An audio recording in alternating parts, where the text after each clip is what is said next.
The soldier's name was Marcus Kane, and he had seen things that would make any ordinary man lose his mind. But nothing could have prepared him for what happened on the desolate moon of Eris 7. It all began during one of those routine patrols, mundane missions designed to keep soldiers sharp while they guarded humanity's fragile foothold in this corner of space. Marcus was part of an elite unit tasked with monitoring alien activity after a recent treaty between Earth and several extraterrestrial species. The treaty was shaky at best, but it kept both sides from tearing each other apart. For now, Marcus trudged through the gray dust under two pale suns, his boots crunching softly against the barren surface. His rifle hung loosely at his side, more out of habit than necessity. He wasn't expecting trouble today. Not here, not when the aliens had been so cooperative lately. Still, he carried his phone tucked securely inside his vest pocket. It wasn't regulation gear, but no one cared as long as it stayed off during official comms checks. That little device held everything important to him. Photos of home, messages from family, reminders of why he fought. And recently, something else entirely, a secret obsession. Over the past few weeks, Marcus had started sneaking pictures of her. She wasn't human, not even close. She was Queen Erison Valithra, ruler of the Zytherian hive, a towering, radiant being whose very presence commanded awe. Her shimmering exoskeleton glowed faintly in the dim light of Eris 7's twin stars, catching every angle like liquid gold.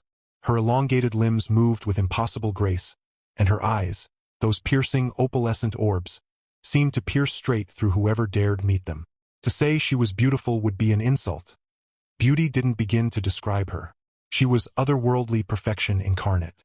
And somehow, inexplicably, Marcus found himself utterly captivated by her. He told himself it was harmless. Just snapshots taken from a distance whenever their paths crossed during diplomatic exchanges or supply runs. She never noticed, or if she did, she never said anything. How could she? He was just another faceless human soldier, one among hundreds who rotated through this godforsaken rock. What possible reason would she have to care about him? But then came the day everything changed. Marcus returned to base late that evening, exhausted from hours spent patrolling the perimeter. He collapsed onto his bunk, pulling out his phone to scroll through the latest batch of photos he'd taken earlier. There she was again, framed perfectly against the backdrop of jagged cliffs and swirling dust clouds. Even frozen in time, her image radiated power and elegance. He zoomed in closer, marveling at how effortlessly regal she looked, even when simply standing still. "You're going to get yourself killed over this," muttered Corporal Ria Torres, his bunkmate, without looking up from her datapad. "Or worse." "Shut up," Marcus replied automatically, though his cheeks burned. "It's not like I'm doing anything wrong." Ria snorted. "You think taking clandestine pics of an alien queen is gonna fly if anyone finds out? Especially that queen." "She hasn't noticed," Marcus insisted, though doubt gnawed at the edges of his confidence. "Besides, it's not like I'm planning to do anything with them." "Famous last words," Ria muttered darkly before returning to her reading. Later that night, as sleep eluded him, Marcus stared at the ceiling, replaying their brief encounters in his mind. Each interaction felt surreal, almost dreamlike. Once, during a tense negotiation session, their eyes had met briefly across the table. For a split second, he thought he saw curiosity flicker in her gaze, but surely that was wishful thinking. Queens like her didn't notice mere mortals like him, right? 2 days later, disaster struck. Marcus was assigned to escort duty, accompanying a delegation of scientists and diplomats to the Zytherian encampment. Normally, these trips were uneventful, filled with polite small talk and carefully worded agreements. But today something felt off. The air buzzed with static electricity, and the usually calm demeanor of the Zytherians seemed strained. Even Queen Erison appeared distracted, pacing back and forth near the edge of the gathering. As the meeting dragged on, Marcus found himself lingering near the rear of the tent, trying and failing to appear inconspicuous. His hand hovered nervously near his holster, though there was no immediate threat. Still, instinct screamed at him to stay alert. Then it happened. A sudden commotion erupted outside the tent, followed by the unmistakable sound of weapons fire. Shouts echoed in multiple languages as everyone scrambled for cover. Marcus reacted instantly, shoving civilians toward safety while scanning the chaos for signs of danger. Through the haze of adrenaline, he spotted movement near the entrance, a shadowy figure darting between tents. Without hesitation, Marcus gave chase, his combat training kicking into high gear.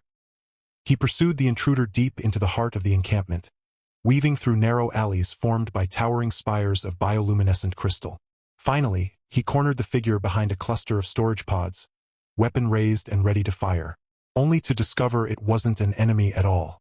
Standing there, arms crossed and expression unreadable, was Queen Erison herself. For a moment, neither of them moved. Then, slowly, she stepped forward, her gaze locking onto his with unnerving intensity. "What are you doing here?" she demanded, her voice low and melodic despite its sharp edge. "This area is restricted." I heard gunfire," Marcus stammered, lowering his rifle slightly. "I thought someone might be in danger." Her lips curled into a faint smirk. "How noble of you. But tell me, soldier, what else did you come here for?" Confusion clouded his thoughts. "What do you mean?" Instead of answering, she extended a delicate, clawed hand. "Give me your phone." His blood ran cold. "My phone?" "Yes." Her tone brooked no argument. "Now." Reluctantly, Marcus handed it over, praying she wouldn't dig too deeply into its contents. She examined it curiously, her luminous eyes narrowing as she swiped through the screen. Seconds stretched into eternity as realization dawned on her features. "So," she said finally, holding up the device so he could see the display. A familiar photo stared back at him. Queen Erison herself, captured mid-stride during one of her rare moments of vulnerability. "Is that me in your phone?" Oh no. Oh shit. Marcus froze, unable to form coherent words. His mind raced desperately, searching for some plausible explanation, some way to salvage the situation. Anything to avoid the wrath of an alien queen who could probably snap him in half with minimal effort. To his astonishment, however, she didn't look angry. If anything, she seemed amused. "Why didn't you tell me before that you liked me?" she asked, tilting her head slightly. Her voice carried a teasing lilt, though her expression remained inscrutable. If possible, Marcus froze even harder. His face burned hotter than the surface of a star, and his mouth opened and closed like a fish gasping for air. Every excuse he'd rehearsed in his head evaporated into thin smoke. All he could manage was a strangled squeak. Queen Erison chuckled softly, the sound musical yet strangely intimidating. "Humans are fascinating creatures," she mused, tapping the screen idly. "So full of contradictions. You admire me from afar, yet fear to approach. Why is that?" Marcus swallowed hard, forcing himself to speak. "I didn't think you'd care. Or notice." Her smile widened, revealing razor-sharp teeth that somehow only added to her allure. Modesty suits you, soldier. But perhaps next time, you'll find the courage to ask instead of hiding behind your lens." Before he could respond, the sound of approaching footsteps interrupted them. Several Zytherian guards appeared, weapons drawn, clearly alerted by the earlier disturbance. Queen Erison waved them away dismissively, handing Marcus's phone back with a flourish. "Consider this our little secret," she whispered conspiratorially, leaning closer until her breath tickled his ear. "Though I expect compensation for my silence." "Compensation?" he echoed dumbly. She straightened, her posture regal once more. "Yes, perhaps dinner?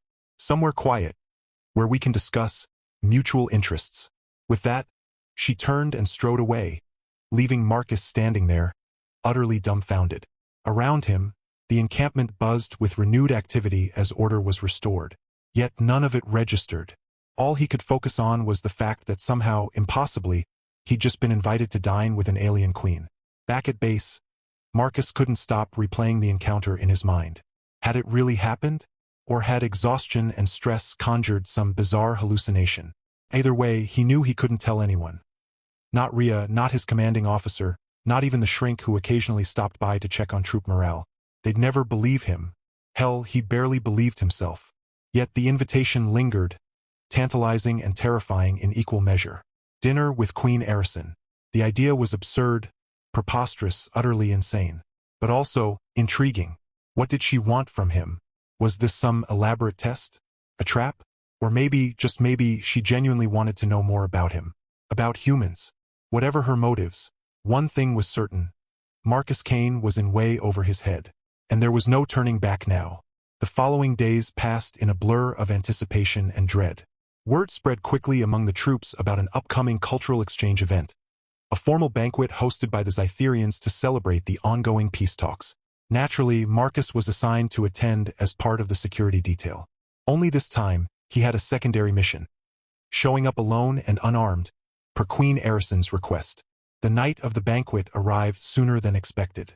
Dressed in his finest dress uniform, which still paled in comparison to the ornate robes worn by the Zytherian dignitaries, Marcus entered the grand hall with a mixture of excitement and trepidation.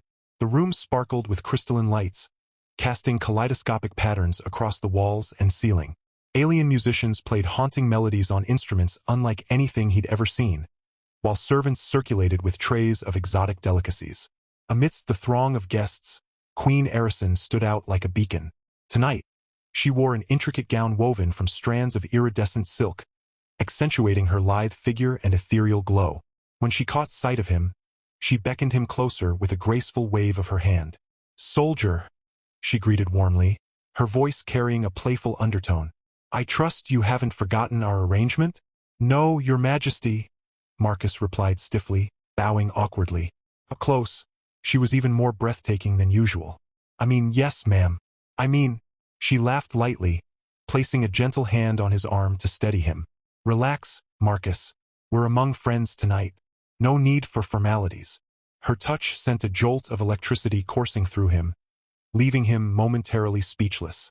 Thankfully, she took pity on him and gestured toward a secluded alcove nearby. "Come, let us talk."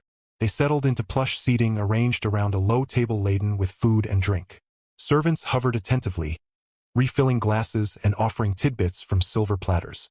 Despite the luxurious surroundings, Marcus struggled to relax, acutely aware of the weight of her gaze upon him.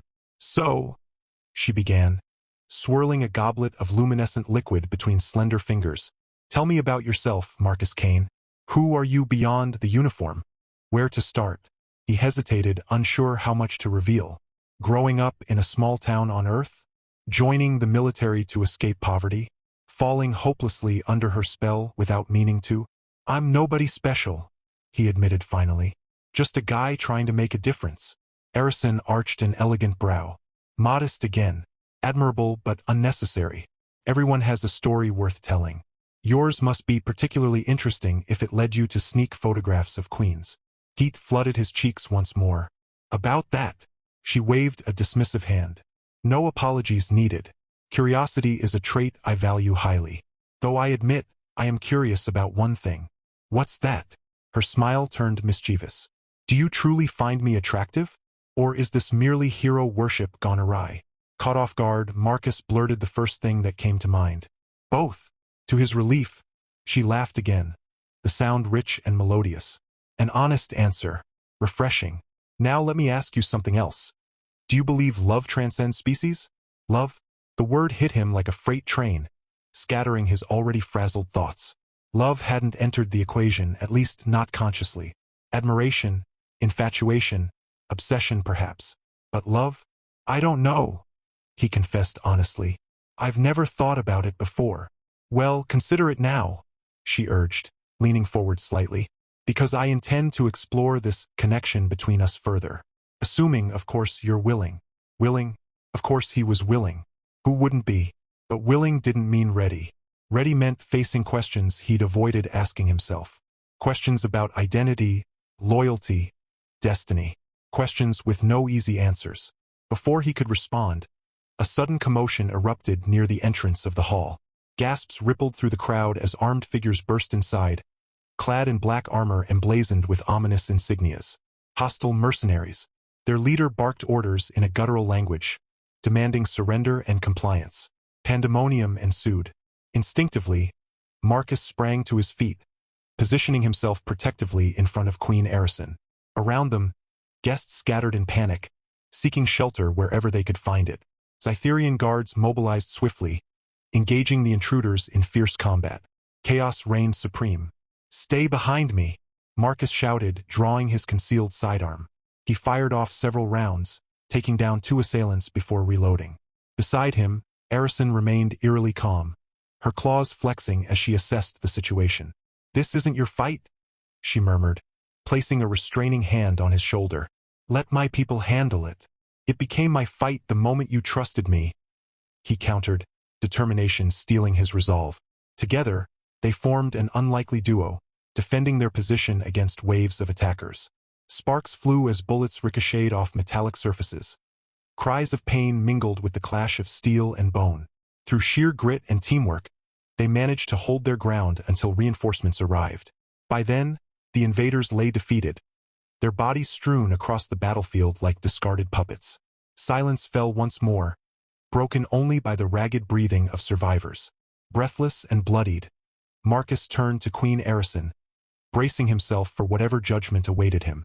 Instead, she smiled, a genuine, radiant smile that lit up the entire room.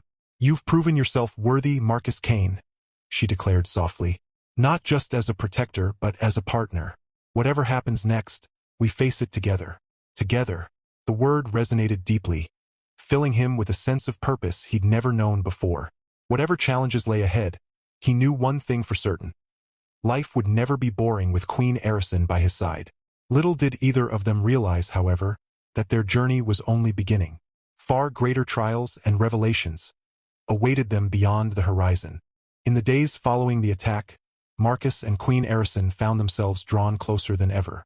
Their shared experience had forged a bond that transcended species, rank, and expectation. What started as curiosity on both sides began to evolve into something deeper, something neither of them could ignore. The first sign of change came subtly. After the banquet, Marcus expected life to return to its usual rhythm. Patrols, briefings, and endless stretches of monotony, punctuated by moments of tension.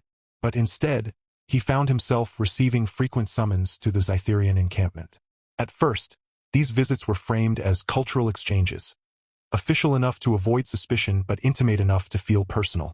Queen Arison greeted him each time with an air of quiet anticipation, her demeanor shifting between regal authority and playful warmth. She took him on tours of her domain, showing him chambers adorned with bioluminescent flora and pools filled with shimmering liquid crystal. He learned about the intricacies of Zytherian society, their rituals, their art, their philosophy, and she listened intently as he recounted tales of Earth, painting vivid pictures of bustling cities, rolling countryside, and humanity's relentless drive for progress. But it wasn't just knowledge they exchanged. Slowly, tentatively, they began opening up about themselves.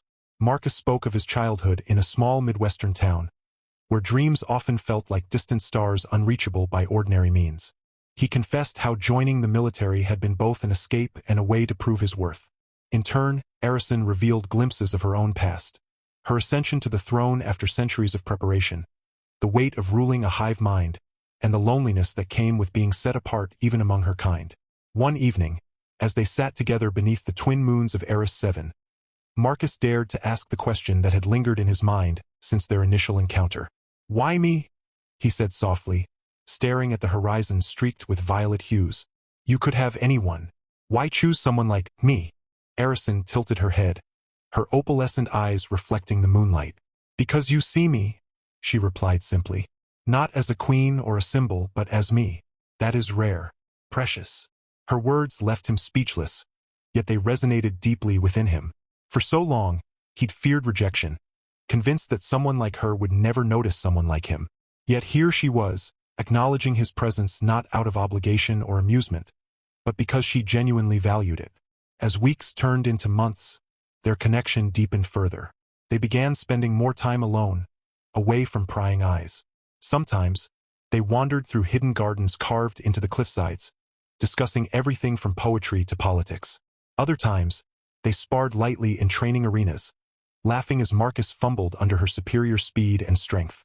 Each moment brought them closer, blurring the lines between protector and protected, ruler and subject, alien and human. Their relationship became a delicate dance, balancing public appearances with private intimacy. When others were around, Arison maintained her regal composure, addressing Marcus formally as soldier or guard. But when they were alone, she dropped the facade entirely, treating him as an equal, or perhaps something more.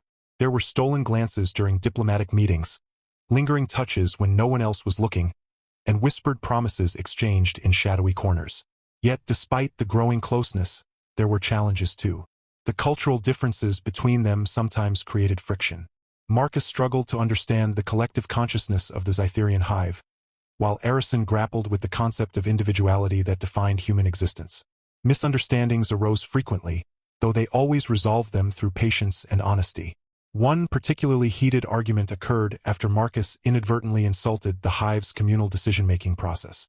Arison's expression darkened, her voice sharp as she accused him of arrogance. Hurt and defensive, Marcus lashed back, questioning whether she truly understood what it meant to be free. The exchange escalated until both were visibly upset, their voices echoing off the crystalline walls of her private chamber. When the storm passed, they stood facing each other, breathing heavily. Then, without warning, Arison reached out and placed a hand over his heart. Her touch sent a shiver through him, grounding him in the present moment. "I am sorry," she murmured, her voice tinged with vulnerability. "I forget sometimes that your perspective is shaped by isolation, not unity. And I forget that yours is shaped by connection, not separation," Marcus admitted, covering her hand with his own. "We're learning, aren't we?" She nodded, her gaze softening. "Yes, and perhaps that is the most beautiful part of this, us." From that day forward, they made a conscious effort to bridge their differences, using every disagreement as an opportunity to grow. It wasn't easy, but it strengthened their bond, teaching them to appreciate rather than fear the gaps between their worlds. Amidst the challenges, there were also moments of pure joy. One such occasion occurred during a festival celebrating the alignment of Eris 7's twin moons. The entire encampment transformed into a kaleidoscope of color and sound, with music, dancing, and feasts stretching late into the night. Arison insisted Marcus join her for the festivities, dragging him into the throng of revelers despite his protests. "You cannot hide in the shadows forever," she teased, pulling him onto the central platform where couples performed intricate dances. "Tonight, you belong with me." At first, Marcus stumbled awkwardly, his movements clumsy compared to her fluid grace. But under her patient guidance, he gradually found his rhythm, matching her steps with growing confidence. By the end of the night, they moved as one, drawing cheers and applause from the crowd. Later, as they rested beside a glowing fountain, Marcus felt a sense of contentment he hadn't known was possible. Looking at Arison bathed in the soft light of the moons, he realized how much she had come to mean to him. She wasn't just the object of his admiration anymore. She was his partner, his confidant, his anchor in an increasingly chaotic universe. "Do you think people will ever understand us?" he asked quietly, tracing patterns in the dust with his finger. "They don't need to," Arison replied, leaning against him. "All that matters is that we understand each other." Despite the happiness they shared, danger loomed on the horizon. Rumors of unrest among factions opposed to the Humans-Itherian alliance grew louder, fueled by whispers of betrayal and sabotage. Marcus knew it was only a matter of time before their fragile peace shattered completely. Sure enough, trouble arrived in the form of a covert mission gone wrong. Sent to investigate suspicious activity near the border, Marcus and his team walked straight into an ambush. Outnumbered and outgunned, they fought valiantly but were ultimately overwhelmed. Just as all hope seemed lost, reinforcements arrived in the form of Zytherian warriors led by none other than Queen Arison herself. Seeing her charge into battle alongside her soldiers filled Marcus with awe and terror. She fought with unmatched ferocity, her claws slicing through enemies with lethal precision. Yet even amidst the chaos, she kept one eye on him, ensuring his safety above all else. When the dust settled, Marcus approached her, relief warring with frustration. "You shouldn't have risked yourself for me," he said, his voice trembling with emotion. "And you shouldn't have doubted that I would," she countered, gripping his shoulders firmly. "You are mine to protect now, Marcus Kane. Do not forget that." Her declaration left him breathless, reinforcing the depth of their bond. No longer were they merely allies or companions. They were intertwined, two halves of a whole determined to face whatever lay ahead together. As tensions escalated across Eris 7, Marcus and Arison prepared for the inevitable storm. They knew their relationship would be tested like never before, scrutinized by friend and foe alike. But neither of them faltered. Whatever challenges awaited them, they faced them side by side, united by a love that defied logic, convention, and even biology. For Marcus Kane, once a simple soldier adrift in the vastness of space, life had taken an extraordinary turn. And for Queen Arison Valithra, ruler of the Zytherian hive, destiny had delivered an unexpected gift, a chance to transcend her role and embrace something greater.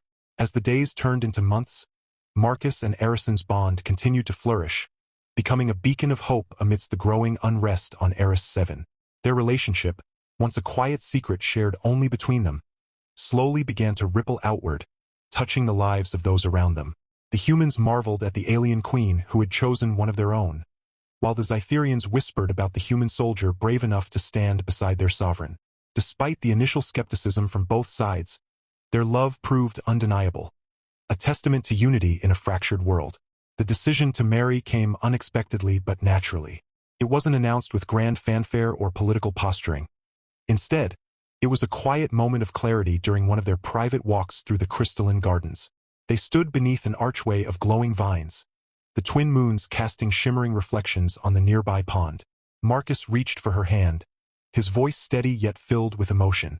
"I want to spend my life with you," he said simply. "Not just as your partner, but as your equal, in every way." Arison's eyes softened, her lips curving into a radiant smile.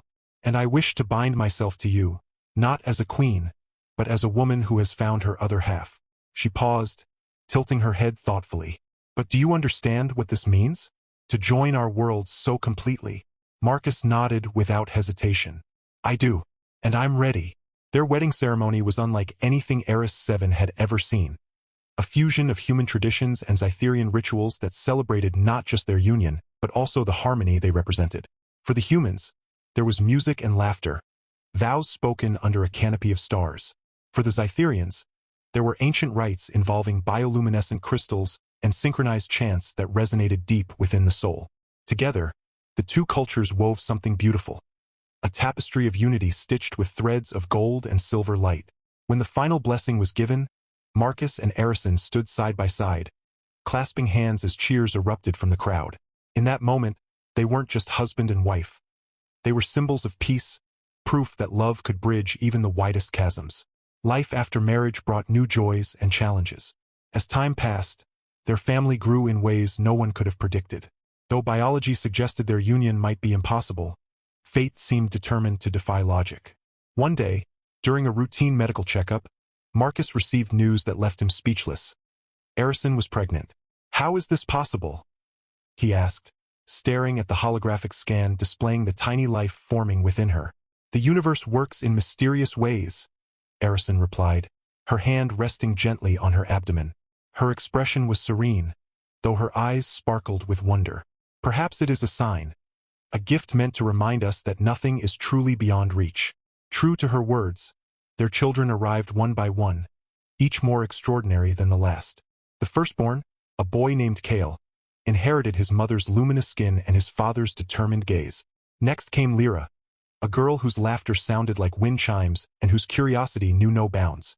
Over the years, 3 more joined the brood: Zyn, Rhea, and little Solon, each uniquely blending traits of their parent species.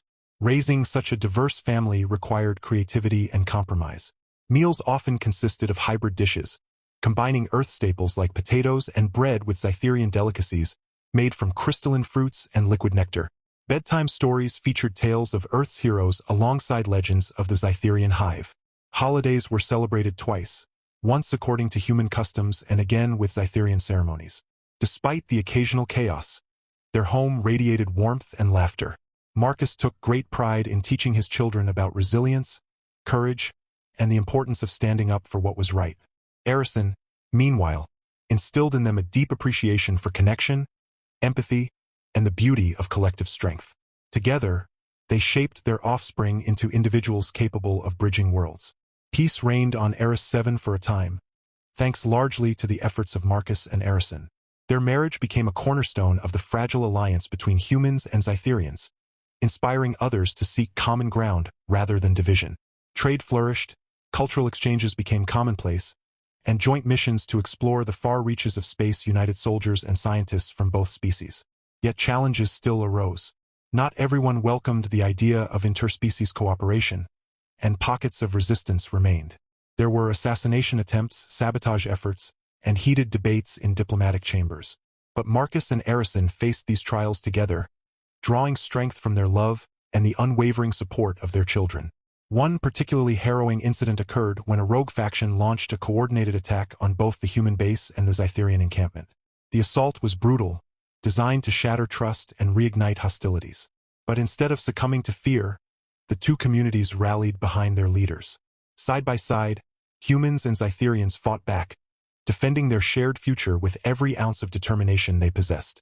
When the dust settled, Marcus addressed the survivors, his voice echoing across the battlefield. "They tried to tear us apart," he declared, gesturing toward Erison standing proudly beside him. "But look at us now, stronger, united, because we chose to stand together." Cheers erupted, drowning out the remnants of despair. From that day forward, the bond between humans and Zytherians grew stronger than ever, cemented not just by treaties, but by shared sacrifice and triumph. As the years rolled on, Marcus and Erison watched their children grow into remarkable individuals. Cale followed in his father's footsteps, joining the military and earning renown for his strategic brilliance. Lyra pursued science, uncovering groundbreaking discoveries about interspecies biology. Zyn became an artist, creating masterpieces that blended human and Zytherian aesthetics. Rhea dedicated herself to diplomacy, fostering understanding between disparate groups. And little Solon, the youngest, charmed everyone with his boundless energy and infectious optimism. Through it all, Marcus and Erison remained inseparable, their partnership enduring the test of time. They aged gracefully, their love only deepening with each passing year. Marcus's hair turned silver, and lines etched themselves onto his weathered face, but his spirit remained as fierce as ever. Erison, too, bore the marks of age. Her exoskeleton dulled slightly, her movements less fluid, but her radiance never dimmed. On quiet evenings, they would sit together beneath the twin moons, watching their grandchildren play in the garden. Sometimes, they reminisced about the early days of their relationship, the stolen glances, the whispered promises, the battles fought and won. Other times, they simply enjoyed the silence, content in the knowledge that they had built something truly special. Their legacy extended far beyond their immediate family. Under their guidance, Eris 7 transformed into a thriving hub of interstellar cooperation. Humans and Zytherians worked side by side, forging a society where differences were celebrated rather than feared. Stories of Marcus and Erison's love spread across galaxies, inspiring countless others to embrace unity over division.